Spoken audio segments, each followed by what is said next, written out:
to the Unstoppable Recording Machine Podcast, brought to you by IK Multimedia. IK Multimedia gives musicians access to the most famous and sought-after guitar gear and studio effects of all time with our Amplitude and T-Rax analog modeling software. Now, IK has created the ultimate all-in-one bundle for bands and engineers, the Total Studio 2 Max, combining all of IK's award-winning amps, effects, sounds, and more. It's everything you need to track, mix, and master your music. IK Multimedia, musicians first. For more info, go to www.ikmultimedia.com. And now your host, EYAL Levy. This show is brought to you by URM Academy, the world's best education for rock and metal producers. Every month on Nail the Mix, we bring one of the world's best producers to mix a song from scratch from artists like Meshuggah, Periphery, A Day to Remember, and Bring Me the Horizon. And we give you the raw multi-tracks so you can mix along. You'll also get access to MixLab, our collection of bite-sized mixing tutorials, and Portfolio Builder, pro quality, multi-tracks cleared for use in your portfolio. You can find out more at nailthemix.com. All right, so welcome to the URM podcast. With me is one of the most requested guests of all time that we've had, Mr. Dan Lancaster from London, England. He's an artist, producer, mixer, mastering engineer. And you know of him because he's worked with monster acts like Blink-182, Bring Me the Horizon, Good Charlotte, on and on and on. Welcome, Dan. Thank you for being here. Cheers. Thanks for having me.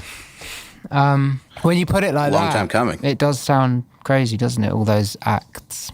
Yeah, I mean, do you ever think about it? Not like that, no. They're just bands you work with, right? Yeah, it's kind of work. Obviously, I love my job, but yeah. So when you put it in a list, it's like, ooh, credentials. That's nice. So thanks for that. Well, I mean, if you talked to Dan from 10 years ago, would Dan from 10 years ago believe that that would be the credentials? I didn't want to be a producer 10 years ago. Like, as in, I had the option of pursuing production and I didn't want to do it. As it not like, I don't know if I will, I don't know what I want to do. It was like, I knew I didn't want to do production, which is really weird. Why not? Because at the time I was in a band and I liked being in the band. I like the record. I like the, I don't know, like making the songs really rather than, because I was crap at doing the engineering really is what it is when you start, isn't it? You haven't got a clue. That was just like, I don't want to do it. So I thought that was what production was. It's funny because looking back now, it's not that at all. There's so much more to it. But back then it was like I couldn't handle the engineering and therefore I had no interest in pursuing it. I actively didn't want to pursue it and I wanted to be an artist as opposed... What changed? I suddenly it was pretty much overnight. It was like I got interested in it in a moment. I was just like, oh, interesting, pretty much. And then that was it. I was obsessed. And that obsession lasted. What was that moment? It was pretty much when I got my own space. I was kind of given a room that my brother had spare in his factory at the time for his business. He's since gone on to move and everything. This was a few years. This was 10 years ago. Yeah, 10 years. I'm 32 nearly, so I was like 22. Anyway, he gave me a room and that room led to Pro Tools for the first time. I wasn't using some dodgy version of something for the first time. I suddenly had Pro Tools, an interface. So it was like I had ownership of something, albeit basic at that point, that was that spawned the kind of obsession to learn how to use it. And I always thought I didn't have enough. You know, I couldn't possibly do what I wanted to do because I had sort of an entry-level setup. Which is partly true, but it was really deeper than that. You know, it was like I didn't really know what I was doing at all. So, yeah, it pretty much happened overnight. I just got really into production all of a sudden, and in particular engineering, I suppose, drums, and how to get them in so that I could get them towards the mixing part. because actually... What about drums attracted you? Because they're so hard to make sound good when you're a beginner. They just sound so bad because there's a lot there, isn't there? There's so many channels and all that. I don't really see how you can get a vocal wrong, you know, comparatively to drums. You can, but you wouldn't catch me doing it because it just basically is singing to them. Do you know what I mean? It's like there's loads of cool different mics and preamps and all that stuff, but it's not that interesting to me because there's not a lot of variables. Because there's so many variables in the performance voice. That's the interesting bit. How did you go about learning it? The drums, recording drums? That's the cool thing about meeting you and this kind of resource that you have. Was there back then? There really wasn't any. There was barely even YouTube. Nope. I mean, there was YouTube, but there wasn't loads of different channels of people talking about the latest Pro Tools 7. There just wasn't. And if there was, I didn't know about it. I don't think there really was. No. Be interesting to go back, wouldn't it? See what there actually was and how it all worked on YouTube and stuff like that. But yeah, it's not just YouTube. Of course, you have the internet itself. That was probably a better resource for learning. But it came down to trying to do it, basically, and failing each time. Over and over and over, I'm sure. Pretty much. And then kind of reading Sound on Sound magazine. That was one of the ones. You know, when you know nothing and all of that information is there, it's kind of fun to read through. But actually trying to find what you want isn't that easy in a magazine because it covers, you know, what synths come out last month or whatever, and that's not what you're looking for. Or it certainly wasn't what I was looking for. But it did occasionally have something that was what I was interested in learning about. So that was cool. And then there's the odd article, isn't there, back then online? But really it was just like rumours of, if we're talking about mixing, it was just like kind of rumours of what the superstar mixer dudes were doing. Yeah. Maybe some forums. I remember, Andy Sneap had his forum and he would sometimes post a few tips in there, but they'd be like one sentence or two sentences. Just be like, I like adding some distortion to the bass to bring out the mids. Yeah. That's it. And actually, as a piece of like hinting at something. As a piece of information, it's two things. On one hand, it's cool because you're like, okay, there's something for me to absorb, think about, and then apply. But the application, on the other hand, doesn't lead to what Andy Sneap is able to achieve when he talks about the mids and adding distortion on a bass, because it's a different context all the time. So it's a difficult thing. It's like you got to fill your head with it, go and try it, and not achieve what these guys are achieving for quite a while. That was how I learned, really, I think. There was no one to teach me. I did a little bit of hustling, like meeting people who I admired and thought that I might be able to get some stuff out of, some information. And actually it worked a little bit, but there was just at the point where I was so hungry to learn that I just lost myself in trying to get opportunities to work with people and stuff like that. But then that wasn't really the thing that got me stuff. It was just like finding snippets of information by like sort of watching them do it over their shoulder or whatever. But yeah, that's how I learned, really, was not through other people and not through coming up the ranks in a studio or anything like that. I've always done this on my own. I'm in my studio, I'm on my own right now. So, I mean, that's because we're doing a podcast, of course, but I'm basically always on my own, making music, mixing music, producing music. And I've only recently had someone to help me, Reese, my assistant. But yeah, no, it's very much a one-man band, so to speak. So how long do you think it took of, working day in, day out on your own, failing, learning from it, then coming back again and trying to make it better? How long did it take before you started to achieve results that other people were excited by? Difficult to measure because part of it is when you're working on a song by an artist that has a profile large enough or sort of significant enough for them to get their own opportunity for the music to be heard, i.e. radio play or something like that. You can't just produce something and get radio plays, you know what I mean? Because when you start out, you're not going to be working with those kind of artists unless you're working for someone. So you have to step up the kind of ladder to a point where you reach an artist who is in that position, and that takes a lot of work. So it's difficult to measure because in sound, probably quite a while before that. Say it took 4 years to get to that song being on the radio where I thought, wow, that sounds good. And actually it's done a bit of rotation on radio. So that sort of validates that it might actually be good sounding.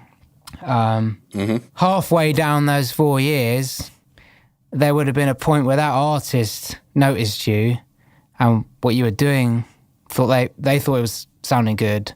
So that's what led to you working with them, which is what led to the radio play. So it's very difficult to measure, but it's years, it's years, maybe 5. Let me think. If I'm 2000, I remember my first paid client was in 2009, and it was like a couple of £100 for, I can't even remember, maybe 5 songs or something.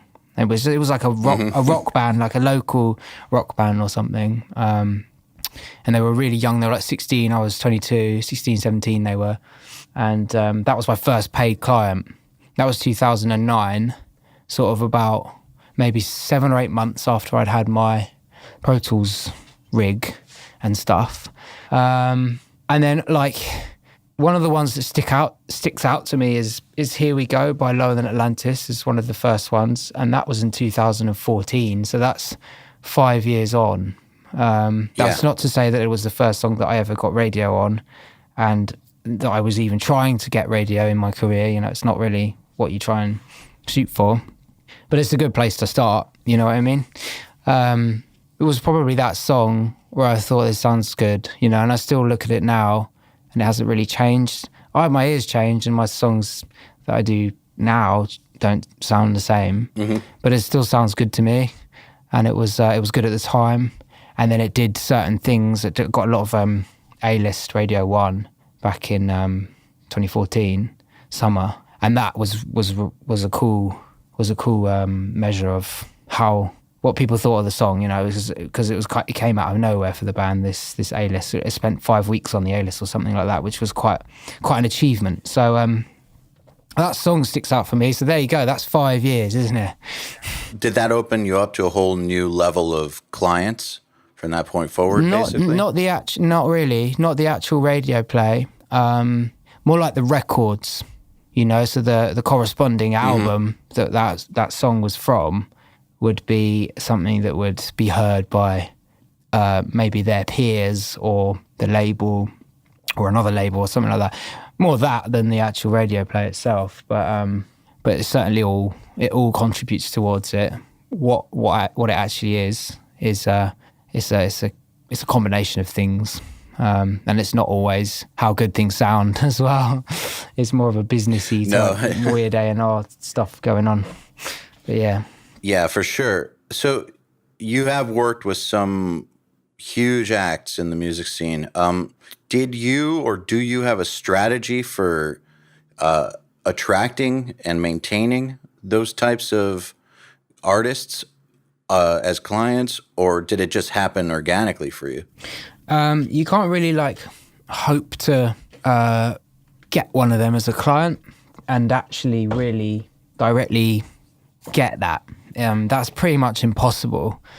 For example, say I had wanted to work with Bring Me the Horizon just really badly in my mind. It's not likely that I'm going to get it. It would be kind of chance, There has to be some sort of reason, yeah. So I guess that's what the question is. The strategy for that, to be honest, is no matter how small or maybe uninspiring or, sometimes some songs you're working on aren't very good or whatever. Whatever's going on, whatever you're working on, always try and please yourself as much as you possibly can to the very last detail where you can walk away and say, I think that sounds amazing. as amazing as it possibly can. You never be like, this one doesn't matter as much as this one. It's just no matter who it is. I mean, of course, everything I do now, if it's like a big act, I'm obviously, because I'm getting paid, I'm obviously trying to do my best on it. But I'm talking about coming up to before I was working on all these acts. No matter how crappy some of the acts might have been, I would always give them sonically my best, because I would do it for myself. You know what I mean? They obviously probably wanted, had an idea of what they wanted in sound, but really they just wanted it to sound good, which is easy for me because you just try and make it sound good, basically. So everything was always done as to the absolute best of my standards. And eventually someone heard something smaller, you know, smaller in terms of profile, in a bigger band or a bigger artist, and that's where you can open a door to get an opportunity, because you're already practiced in like, how good is this guy? Well, let me show you. Do you know what I mean? And you give it everything. That's how it works, I think. So you looked at every project as an opportunity to refine your skills and to just develop excellence. To hone my craft. Yeah. And now I'm in a completely different position to 4 years ago, let's say, with who I'm working with in terms of the profile and stuff like that. And it's still the same thing. It's like, actually, it's weird because like recently I've become a mixing engineer where I'm on labels' radars and artists' radars as a mixer. And there was actually a point where that started. It was like a measurable time. And that was when Bring Me the Horizon asked me to mix their record. I'd never mixed an album ever that I hadn't produced. So before all that, I was just producing and mixing, and it was all kind of bundled in for the artists I was working on. Or I would produce and then someone else would mix it in occasionally. I think maybe only once or twice, like Neil Avron did some LTA stuff. But most of the time I was producing and mixing. So until it got to Bring Me, and then I was able to be seen as a mixer, basically. And that's where I do a lot of mixing now, and I just make sure that I'm trying to make everything excellent, basically, you know.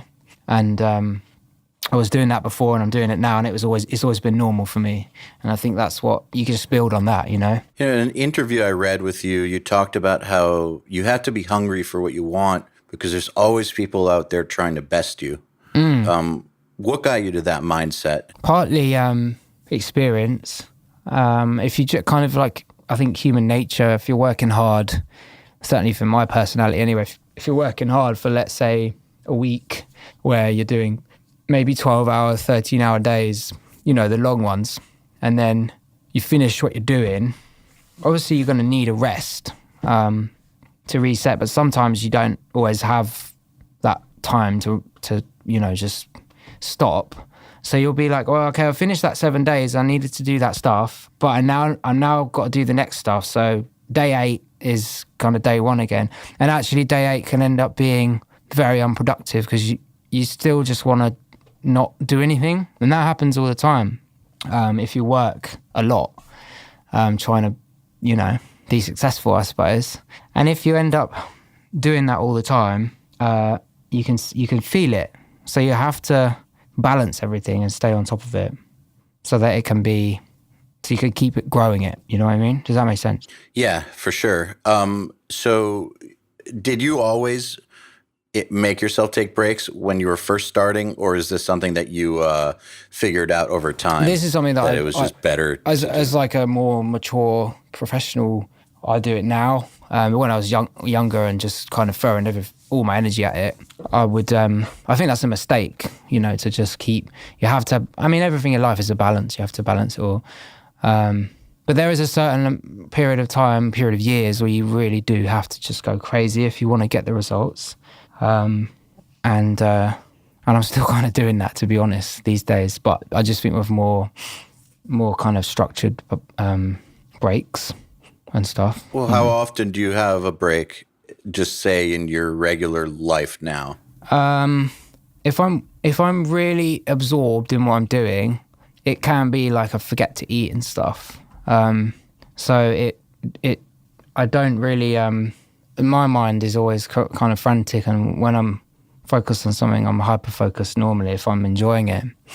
So I don't really take breaks. I like to, and I should do it more, but if particularly the songwriting or the production, I'll just sit there for hours and I don't even know that the time's passing. But yeah, you don't want to go too mad. So is it like a hyper focus where the rest of the world just disappears? Totally. And that's a great sort of quality to have. I think it's been good for me that's built inside me somewhere, because it helps me to get things done without really like having to try. You know, I just kind of get in there, get locked in, and just keep focused and stuff. But sometimes it can be hard to make the start for me. You know, sometimes it can be, if you've got a lot of work on, it's like, I finished it, brilliant. And then you've got to do the next thing, and always the start of something is not as exciting as once you're deeper into it. So that's why I have Reese to help me out, get me started, get me quicker into the creative stuff, you know? I think the biggest challenge with this kind of stuff typically is just getting started. Totally, man. I mean, I know that with guitar playing too, and I've heard a lot that also with writing, I mean music writing, but also like writing words for you write books or any sort of task-based thing, isn't it? Yeah. That when you work for yourself, you need extra special skills and motivation, and if you've got them, you're going to be ahead of the other people, I think. I'm still working on mine. Have you always had them? Yeah, same here. Yeah. I mean, that's the thing. I've got like a compromise because I can get myself so focused. If I'm lucky enough to be accidentally absorbed in something so deeply that I can just keep going, I've got that working for me. Do you know what I mean? Yeah. But that's like when you're doing it for a job. It's like anything, isn't it? Like a career or working for yourself. Do you ever take days off? Yeah, I do now. Yeah. I like to, this year I think I'm going to be doing like 4 holidays, but there'll be 5 days rather than weeks, because I get bored on holiday as well. It's the opposite. If I'm sitting around doing nothing, I just want to write music or whatever. So I'll probably do like 20 days properly not doing music this year, and the rest of them will be, I'll take the weekends off, I'll take Sundays off. Most Saturdays I keep working. I think it's crucial, man. I really do. But I totally do agree with you that when you're younger and you're first starting, you have to put like the 4 or 5 years of just insane work to get good. You still got to be smart with it. You don't want to just work in the wrong direction. You still got to think what your goal is, you know, I think. But yeah, definitely. Yeah, you just find yourself, I mean, studio people in general, just all kind of, anyone who's listened to this, anyone who's, subscribers on your staff, they're all going to be kind of looking at their computers all day, you know, like that's what we do. So it's just a bit nerdy, isn't it? So it's like, you can easily... Just a bit. Yeah, you can spend a lot of time just doing it. So yeah, you just find yourself end up, you know, a whole month can be like, whoa, what was that shit? You know?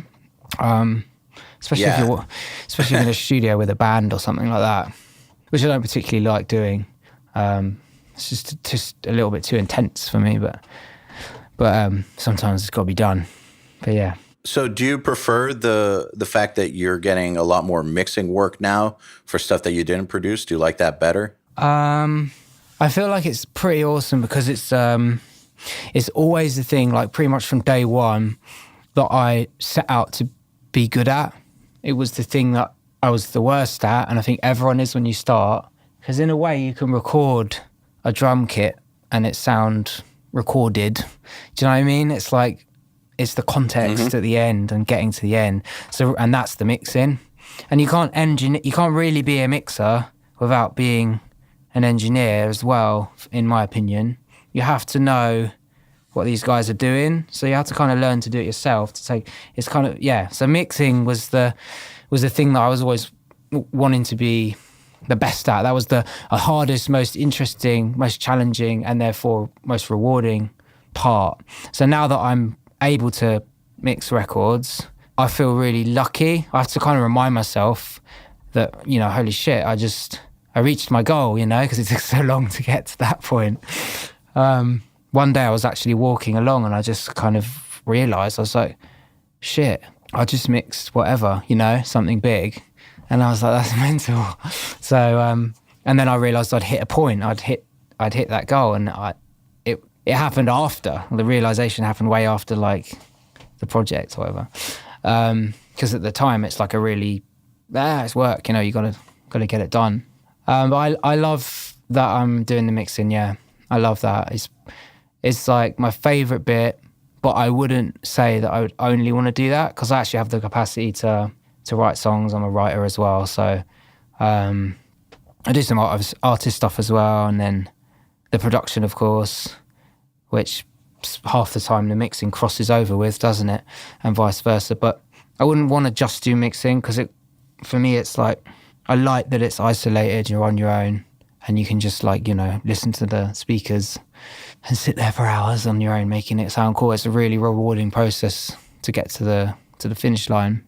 But I wouldn't just want to do that. So what's different in your process between, say, when you first get a mix from somebody else, like something you did not produce, versus when you go to mix something that you did produce?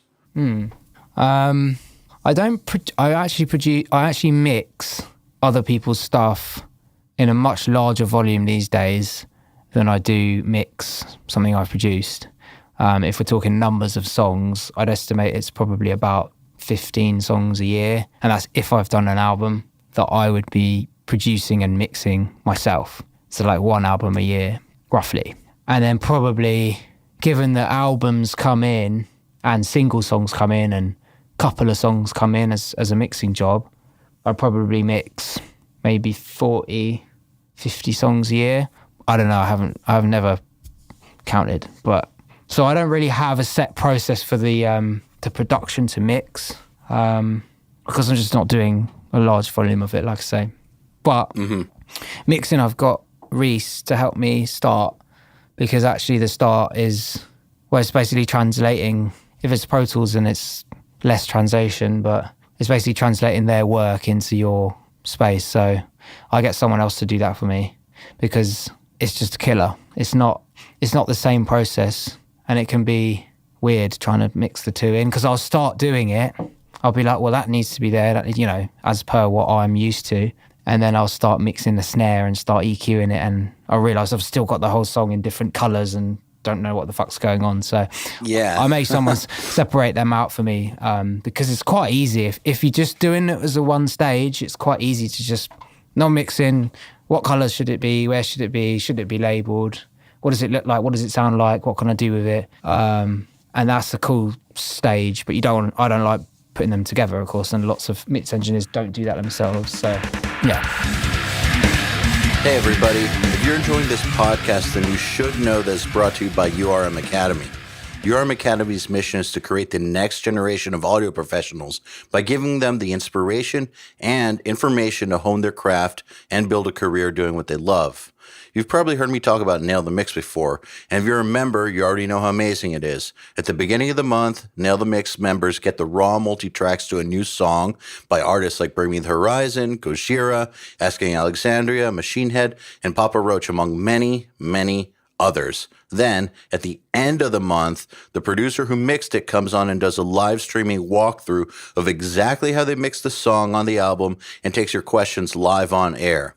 You'll also get access to MixLab, our collection of dozens of bite-sized mixing tutorials that cover all the basics, as well as Portfolio Builder, which is a library of pro-quality multi-tracks cleared for your use in your portfolio, so your career will never again be held back by the quality of your source material.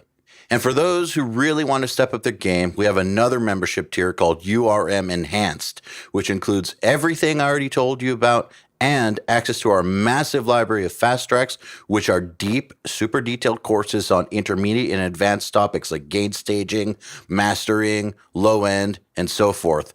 It's over 40 hours of content, and man, let me tell you, this stuff is just insanely detailed.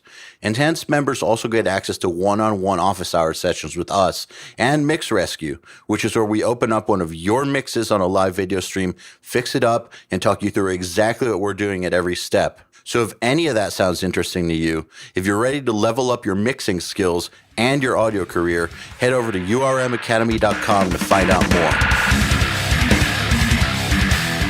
I always urge people to try and get someone else to do it, but if they can't afford that yet, at least do it on 2 separate days. Yeah, 2 separate days. Set the song up one day, mix it the next. It's a good shout, yeah, because like I said, they're so different. And when I try to do it, I just get too interested in the mixing, too excited to, by something that I'm hearing, want to make it sound cool, and then find myself half mixing, half organizing, and ultimately not going very directly to where I want to go. But it's not really like get someone else to do it. I don't think you should delegate stuff that you haven't got under your own skill set. I mean, it took me years to delegate that. I only started doing it last summer. So you put that in perspective, that's a long time working on my own. I did everything. So all the editing. Absolutely. Because then I know what to do. I know, like, you, in a sense, you become an expert at everything you need to be able to do. So I think that's a powerful tool for me to have. And then it just became a point where it was too much mixing and it was taking too long. So my manager was not able to, so I had to change, basically. Yeah. That makes perfect sense. I totally agree. I mean, I don't think that people should delegate it either until they know exactly how to do it, because if the guy that you delegate it to needs to do it according to your specifications, even, they're laying samples or editing the drums or whatever it is that they're doing, they need to be doing it in accordance with what you want as a mixer or producer. Otherwise, they're not really helping, are they, I suppose? Yeah. Yeah. So I feel like until you actually know how to do it, you can't communicate it. And Reese still only does like the kind of simple stuff, colouring, and it's still like a killer to the process. It's like I say, we're talking about it's not the right brain space. It's like part organising, part mixing. He's still not doing it to a crazy advanced level. He just knows basic things, colours, where they go, buses, so it's like I've started getting into plugins with him now as well, because there's so many plugins and stuff that I use all the time on the same thing if it's a certain type of production. But yeah, for the most part, even now, it's still quite a simple ask. Sometimes it can take him 15 minutes, to do it. But that 15 minutes for me, I still wouldn't be able to do it very well. So he does it really well. But yeah, it's cool. That's the reason actually that I had someone start doing that for me, was because I knew how and I knew all of what to do, but I get distracted really, really easily when doing tasks like that. So I would end up doing a sloppy job. It's not that I didn't know how to do it. It's just my brain stops focusing when I have to do those types of tasks. And there are other people who like doing that kind of stuff and whose brains are better designed That's it, yeah. to do them great. Gotta go with your strengths. Yeah, definitely. As a job, when it's your job, you're trying to work out what kind of, you gotta work out what kind of stuff you're good at and what stuff you're not good at. And because I'm not good at it all, I'm bad at that stuff. I can't get there directly. I just lose it. Even when I'm mixing, say if I decide to do something that involves going through, I don't know, like adding a snare or something simple like that, you think, oh, well, that sample that I've just added on this little section sounds cool.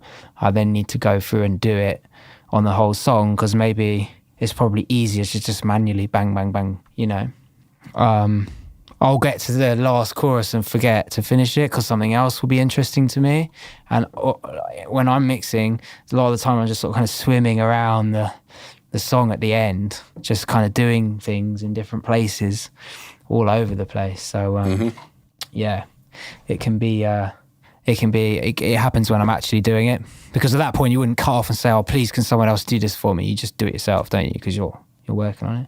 So how did Bring Me the Horizon enter your life? Just changing gears. I mean, you kind of said that was a big turning point. Yeah, because they were the first album that I mixed. There was like, you're a mixer now, can you please mix, we like the sound of your mix. So I was, although I'd done it before, I'd never done like a record. I've maybe done a couple of tracks that were just mixing. So anyway, how do we get there? It was quite simple. the band had a song that they had going on Radio 1, and it was like a kind of song for a specific show. So they'd written it for this show. It was actually like the rescoring of the soundtrack to a movie called Drive with Ryan Gosling. It was a weird situation. So they wrote a song for it. I've seen that movie. It's good. Yeah, it's cool. Zane Lowe, who was the DJ at the time, curated a new soundtrack for it. It was quite a unusual thing. Anyway, so Bring Me the Horizon were one of the artists for that song. That was the song that I was mixing. It's called Don't Look Down. I think you can find it on YouTube. I don't know if it's on Spotify, actually. It probably is. But anyway, it's on YouTube. I know that. Don't Look Down. And they produced it themselves, as per they ended up doing for the album, but they done it with like electronic drums, like kind of, sampled fake real drums, you know what I mean? They hadn't, it was basically a situation where they wanted it mixed, and if they got a good mix out of it, it was like a bonus. It wasn't a huge problem. Do you know what I mean? It's kind of weird. Okay. So there was a friend of mine, Pete Miles, is a producer, and he's got a studio down in the corner of the UK, a place called Devon. And he was friends with Jordan, and Jordan said to Pete, can you mix this track for us? It's not a huge budget, it's a very small budget. And Pete was like, kind of busy or whatever, but you should give it to my mate Dan. So Pete put me in touch with Jordan, and Jordan said, here you go. And I said, yeah, sure, great, Bring Me the Horizon, I'll do it. And as we were talking about earlier, I gave it everything. I made it sound. I just wanted to impress Jordan. I didn't know him, but I just wanted to impress Jordan. That was my agenda. So I did that, and it worked, and Jordan thought it was good. 6 months passed, and they used it and everything like that, yeah. So it went on the radio, whatever. 6 months went past, they'd written an album, and they asked me to be in... to do a mix of their song Drown, which came out around a similar time to this Don't Look Down song. Anyway, they asked me to do a test mix, but the song had already been released. They just gave the stems to me and 3 other dudes, and they were going to blindly test, do a shootout. And my one obviously was favoured, and that led to them just going literally, here's the dates, here's the deal, you're mixing our album, are you interested? And I was like, yes. So that's how it happened. It was cool. Interesting about the first song that I did for them though, it was a Saturday afternoon, and they wanted a quick turnaround. And I was not in the studio, I was not around the speakers. At the time, my studio was an hour away, where I would have been comfortable mixing. So I just got my headphones out, and I had an iMac. And I thought I'd do what we were talking about earlier, what Reese does for me, just kind of get it in the right shape. Ended up mixing the whole track on headphones, and as a result was reluctant to send it to Jordan because I'd never done that before. And I was like, but it sounds sick. And by the way, these were headphones that were nothing extraordinary. They're actually these are Sony WXH, I don't know what they are, but they're the new, Bluetooth ones. It's the equivalent of these, but the Bose ones. But they were wired, they weren't like studio headphones. So I'm saying they were listening headphones. But I'd listened to so many hours of music on them that I felt like they were a relevant thing to wear on my ears. Mm-hmm. And that was crazy. And because it sounded good, and I had no speakers to kind of check my song on it. And I just decided to send it to Jordan. And he was like, yeah, it sounds really good. And I was like, fuck it. But yeah, I was like, fuck it. Because I was like, this sounds cool. I've been doing it all day. And I was really happy with it, but I just didn't have that confidence, that safety net of, putting it up on Pro Tools and blasting it out the speakers, or not even blasting it, just having that flat, comfortable space. Anyway, so I did it with headphones, and then that was kind of weird because it proved to me that if you get good at making things sound good, you can kind of do it anywhere to a certain extent. It's not very comfortable to do it in that way, hence why you don't, I think, but it can be done, and in a seriously kind of powerful circumstance for my career, it turned out to be as well. So I thought that was interesting to tell you about, because I think that's very interesting because lots of people follow Nolly, for instance, in our community, and Will Putney as well. And I know that Nolly, when he is not home, he mixes stuff in headphones. He did our Nail the Mix in headphones, and it sounded great. I know that Will Putney, when he's been, overseas and has had to mix stuff, he's done it in headphones too. And what it shows is exactly what you said, that if you know what you're doing, and you understand your listening device, like your headphones well, you can make it work. You can definitely, it might not be ideal, but you can make it work for sure. Because actually when you start mixing, you think, oh, it's all frequencies, which obviously everything is frequency and it's all relevant, but I think more often it becomes more about the sounds. So if you know how to make a snare, for example, sound good, or to your ears at least, you can do that in headphones the same way. You're not listening to like the absolute flattest, perfect sound because you don't need it. You know that the snare needs a drastic EQ, compression set of stuff running on it to make it sound good to your ears. So it can be done.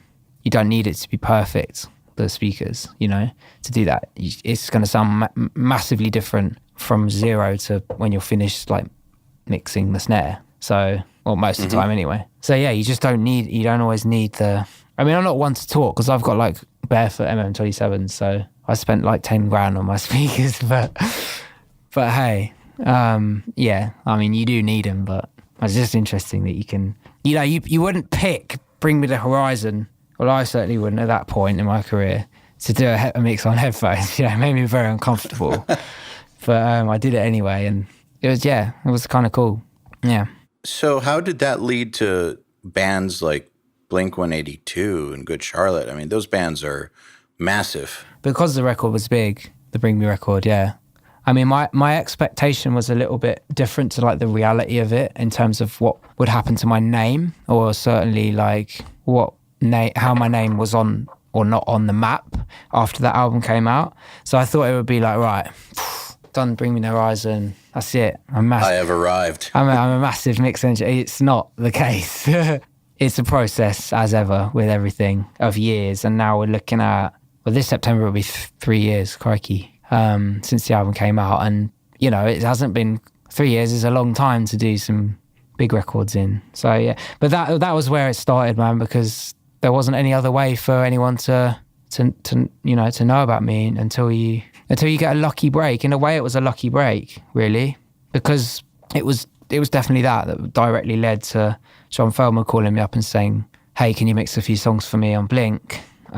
Because he'd heard the record and everyone liked the album. It was a big album, they'd Bring Me did an amazing job. It was like a near perfect campaign for them, I'm sure, but people heard it and it sounded good, so they were there it was. That reminds me of something Andrew Wade said on the podcast a year ago or something, that nobody's going to care about your work until you do something worth caring about. And it's just the way it goes.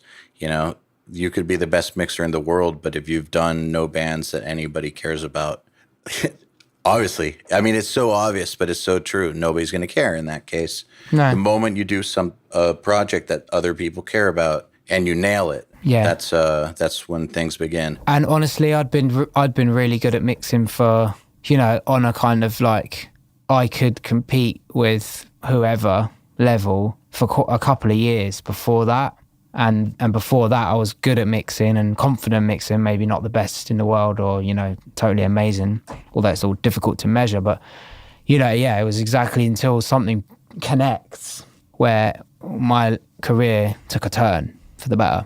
And I wasn't just like suddenly I was good at mixing. I was like, I've been good at mixing for a while, and it's just, it takes a long time, man. So if anyone's ever wondering about how to get there, I don't really know how, but it's definitely, you definitely need to keep edging yourself towards the right clients, you know what I mean? Because without the right client, John Feldman wouldn't have called me up and stuff. Exactly. The biggest one, like, that I picked up from, in terms of opportunity from Bring Me, was probably One OK Rock, I would say, because it sold so many units in Japan. It was a huge album in Japan.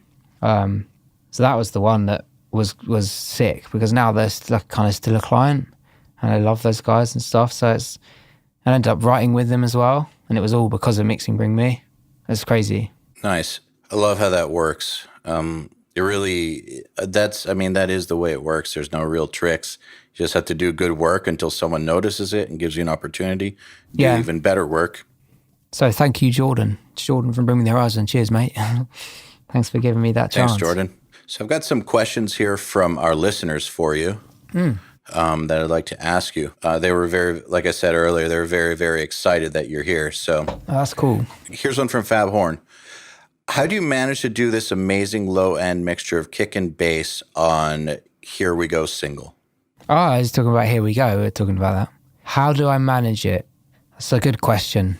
Thanks as well. What is probably, there is no answer, is there? Like, how do you, it's kind of almost impossible to answer, because there's not one thing. It's kind of the low end going with the mids, going with the top. You could have a wicked sounding low end and something kind of not working elsewhere. So firstly, it's a balance, obviously. But I think a lot of it is probably, back then I was using I can't remember what it's called, but there's a Waves, like a sub-harmonic thing. I'm sure there's millions of them out there, but I just used the Waves one, probably adding some sort of octave of some description to Dex bass guitar, and just giving it quite a lot of boost at 50 hertz. So try that. I don't think the kick drum was particularly crazy in the low end. So you kind of don't really want to have both of them going nuts. But I don't know. It's a groove, that song, isn't it? It's 50% that as well. So who can say? But I don't know, try those things. It is amazing, though, how much the writing and production of a song, and how the groove feels, makes a difference in mixing decisions. Yeah, because you're going to try and... The context. The dude who asked that question may very well try and kind of, imitate whatever's going on in that mix.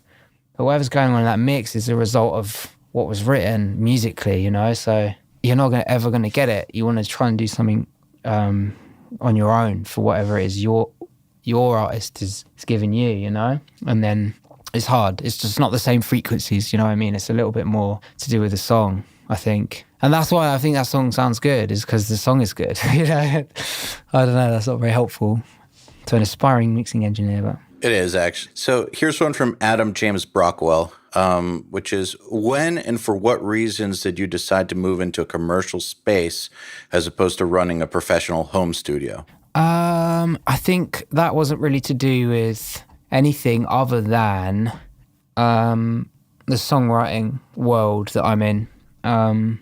My studio serves me as a professional work space and somewhere to bring my clients in and record, somewhere for me to mix. Most of the time just me, but it has the capacity, you can't really see, but if you go on my Instagram, there's loads of photos. It has the capacity to have songwriting sessions, basically. We've got the 2 rooms split. I've got an A and a B. I've got 2 Pro Tools rigs. They're kind of mirrored together. Not real time, just they have the same shit on them. So everything opens if you move a session. People can jam on the piano out there, sing a verse while I sit and nerd out over the chorus production. All of these things sort of make you more powerful as an entity. You can quick fire songs, you can get a better feel for it, you can enjoy your job more. It's just an investment that the time was we were ready to have a new space. Me and my manager, we just needed to have the capacity for that. Makes sense. So Luke Mansell Ward is wondering, do you have any tips that you could give other producers and mixers about what to do when working with big producers like John Feldman? Yeah, you have to be, one of the most important things I've learned is being good to work with.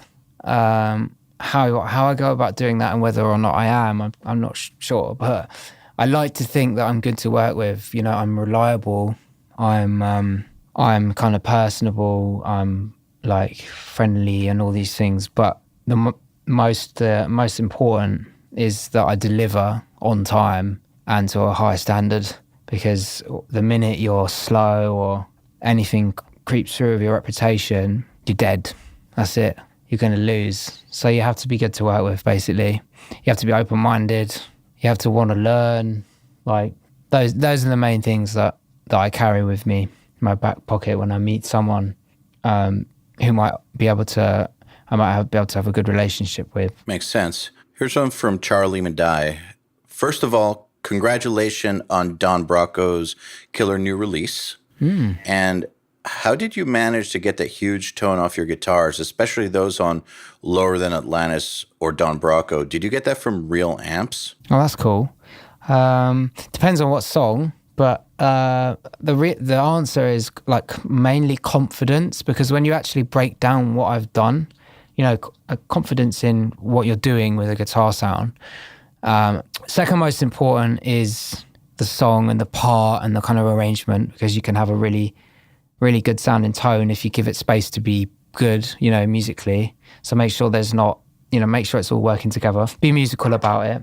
But if you actually break down what I did on a kind of an engineering level, they're all a bit random. Do you know what I mean? They have a kind of a thread that runs through them with the mics and the cabs and whatever, but they're nothing innovative, you know? I'm not like reinventing the wheel. So for Don Broco's album, I remember it's a lot of single string. I'm assuming he's talking about the choruses and stuff, I guess, like the big sounds. There's going to be like some side's going to be playing some sort of single string shit, and it sounds like there's going to be an octave pedal on. And that's something I've been doing. So it's like an octave lower on the clean signal before it goes to the distorted stuff. And that's going to be a combination of an amp. Probably Sai was insisting on using his Kemper, which I've no reservations about doing. They're cool. And then, it would have been a Marshall with an octave pedal. It's kind of a single string thing. Otherwise, you have to lose the octave pedal, you know, because it just breaks up in the part. And then it's going to be probably three mics. I probably got rid of one of them and ended up using two. So let's say two mics on the Marshall, one on the Kemper, played twice. So essentially, it's kind of 4 parts played simultaneously. That is pretty much what I did on Don Broco, and it didn't make sense to kind of deviate from that all that much.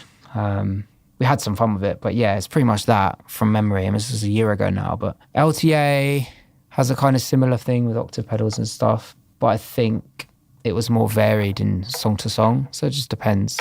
Again though, playing, music, all that stuff, got to get that down, you know? I don't know, hope that helps. Mm-hmm. I'm sure it does. Here's one from Mike Cockane, which is, what's your writing process? Each new release you worked on seems more and more experimental with style and instrumentation. How do you build towards something like that? Are there any practices or methods you use to develop that part of your craft? Well, I go into something knowing that I have to step up whatever I'm doing every time, because you always have to add something or think in a different way or use a different fucking sample library, or you always have to make something novel to yourself. Otherwise, because if you're making a lot of songs, a lot of them are going to kind of sound the same or whatever. So you got to push yourself to do that. You got to push your client to do that as well. You got to kind of understand what they want and try and steer it with them. And then you've got to push each other. Like, so a lot of the time the client pushes me, you know? No, it's not good enough, Dan. Make it better. So you have that as well. Like, you've just got to keep pushing what you're doing and being open-minded. It's not really a process. It's kind of the same. It depends on who you're working with. If you're collaborating with someone else, it can be completely different to another thing. But yeah, it's pretty much pushing to make sure something is exciting you, that you're stepping something up, you know, in some way all the time. Otherwise, you're over. See you later. Mm-hmm. Right, here's one from Cornelius Lee Duke Vernon Bose. He's got 5 names in there. Ooh. It's a long one. So what's been the most rewarding part of building your studio, and what was it like working on the new Blink? The most rewarding part was plugging it in, like, neatly, weirdly, because it was just so difficult to wire the studio, but then make sure that it was done permanently and it wasn't It was done tidily and smartly so that you can basically never see a cable. Pretty much you can literally not see any cables in my studio, which I really like. But it took like 17 hours, and once I started, like in one day, it was mad. Once I started, it was just I had to finish. So that was really rewarding, of course, because I finished it and it just looked so neat and it all worked and it was just great. What was it like working with Blink was the second question, wasn't it? Yeah. Well, Blink was fun. It was like a bit of an emotional roller coaster though, because the situation kept changing. From the minute I first got wind that I might be able to do it, it was like, am I going to be doing it? Am I going to be doing it? I have to wait for the answers. Then I got it, and then I had to do this and did that. I did a few songs, I did another song, and it was like, okay, it's mastering. No, we're not mastering, and it was like that. It was all, and because it was so big and for me, and I wanted to be a part of it so much, it was actually quite hard. Like, it wasn't like Bring Me the Horizon, which was just like, here's the dates, here's the deal, here's the songs, let's do it. It was just like up, down, so it was really difficult, to be fair. And almost by the end, I was just like, forgot that I was doing Blink. I was just like, whoa, it was a whirlwind. It was cool though, really cool. I think the best bit about it was like, getting the wheel, like doing it, and the emotional roller coaster was kind of tricky. It really tested me, but getting the call was fucking amazing. So yeah. I'm sure. All right, final question. This one's from Simon Lawson. He says, I vaguely remember reading something somewhere that you recorded the drums for Curious Electric in like a sports hall or something to get that amazing natural reverb you can hear on the record. Or am I thinking of something else? And what were the biggest challenges you faced when doing this? And also, when will you finally stop teasing and give us another masterpiece from yourself? I need to hear the whole song. He posted a song link. He said he needs to hear some song that you posted on Instagram, the whole thing. Well, firstly, thank you. That guy obviously follows, stuff I do, so that's fucking cool. Curious Electric was almost in a sports hall. It was in a factory, basically a large unit, and that was at the time I was like less experienced with the novelty of a large room, and therefore room mics that you could have a lot of fun with. So I was kind of obsessed with room mics at that point. So I was like, right, we're going in this factory, because we were doing it ourselves. So the most challenging part was the fact that it wasn't a recording studio. is that we had to put the drums in there and then get the sound and move things out the way in the factory. That was the hard part. And then I had to engineer it from someone's office. It was weird, but it was fun. Yeah, there we go. And when am I going to release? Definitely 100% this year. And I wish I could say when, because I don't actually know. But it's been a while because loads of reasons, but it kind of made sense to wait and just keep writing and stuff, because the stuff I'm doing is, I don't know, evolving all the time. But it will come this year. So 2018, there we go. Great. Well, Dan Lancaster, thank you so much for coming on the podcast. Thanks. It's been a pleasure finally talking to you, and look forward to hanging out in LA. Thanks for having me, man. I can't wait for LA. It's going to be amazing. Yeah, it's going to be a good time. Yeah, that'll be really fun. Cool. Thanks for having me, man. Thank you, sir. To get in touch with the URM podcast, visit urm.com/podcast and subscribe today.